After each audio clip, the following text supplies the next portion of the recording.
Hi guys, welcome back to the Bobby Brown Baseball channel. So today I have a great video for you guys. I'm going to go over the 5 steps of the swing. And before we get started, please do me a favor and hit that subscribe button down below. That'll really help out the channel. And for more in-depth, detailed information on the 5 steps of the swing, please do me a favor and take a look at my book called Overcoming to the Bench. There is a link in the description down below. The 5 steps of the swing that we're going to talk about today include the stance, the load and stride, knob to ball position, contact position, and the finishing position. All right, so the first one is going to be the batting stance. So talking about the stance, we're going to go from the ground on up. So the first things first, we got to make sure that our toes are lined up. Get our feet a little bit outside of our shoulders. We're going to bend our knees, get a nice athletic position. And then we got to have our hands out a certain height. Now, I always tell my players, I want them about the same height as your ear.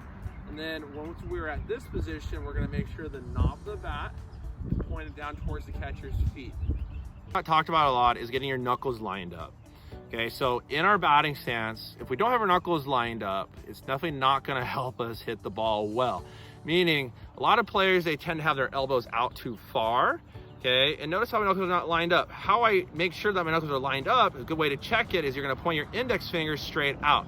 If my elbows are out too far, I can't line up my knuckles. So now that I lower my elbows a little bit, my knuckles are lined up right here. Talking about this part of your knuckles. To know that we have to do each step right in the correct order. So if we're not doing our batting stance right, it's going to be challenging to do our load and our stride right. If we don't do our load and stride right, it's really tough to do the knob to ball position, and so on and so on. So now going in step number 2 with the load and stride, it's always important to remember that our weight needs to be 60% on our back leg, 40% on our front. Okay, we stay back right here when we load, and then we take a small step forward, and then our weight still stays on our back foot. What tends to happen to a lot of hitters is they'll go back too far, or they'll take too big of a step and they'll lunge. Sometimes you'll even get a combination of both.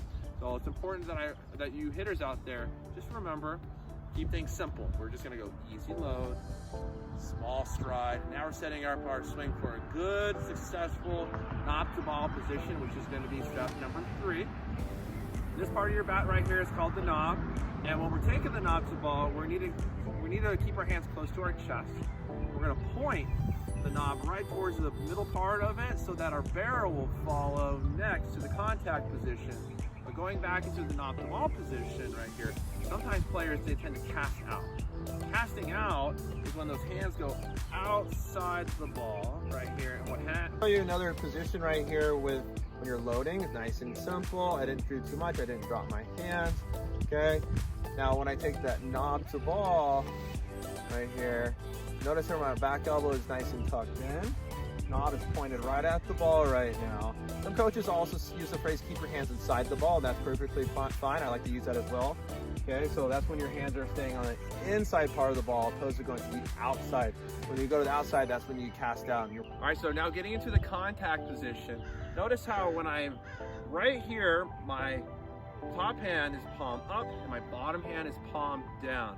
And also notice where my head is. My head is down at contact. I'm watching the bat hit this ball right here. What often happens, as you know, is hitters tend to pull their head. This is the point when they lose sight of the ball and they don't hit the ball. So palm up, palm down, nice flat bat right at contact, watching. Right, so the last position is going to be the finishing position. So all we need to really remember in this is that we need to finish our swing nice and high by our shoulder. What tends to happen with hitters is they'll finish their swing and they'll finish nice and low opposed to nice and high. So we didn't maximize the amount of extension with our swing if we finished low. So getting right here, contact, through the ball, finish nice and high, keep that head down. So notice where my head is. My head has still not left the same spot. If you do a good job keeping your head still, at the end of your swing, you'll notice that your chin is right next to your back shoulder. Your eyes are looking right here at where you had made contact. So all it takes is just one wrong fundamental within your batting stance, your load, your stride, the knob to ball position, the contact position for you to not hit the ball well. So it's always important to remember the basic fundamentals. That's the end of the video. Hope you guys enjoyed it. Please do me a favor, hit that subscribe button down below, hit that like button down below. And remember, if I can overcome the bench, so can you. Oh, and don't forget, I have a book called Overcoming the Bench. There's a link for it in the description down below. Please check it out. Thanks.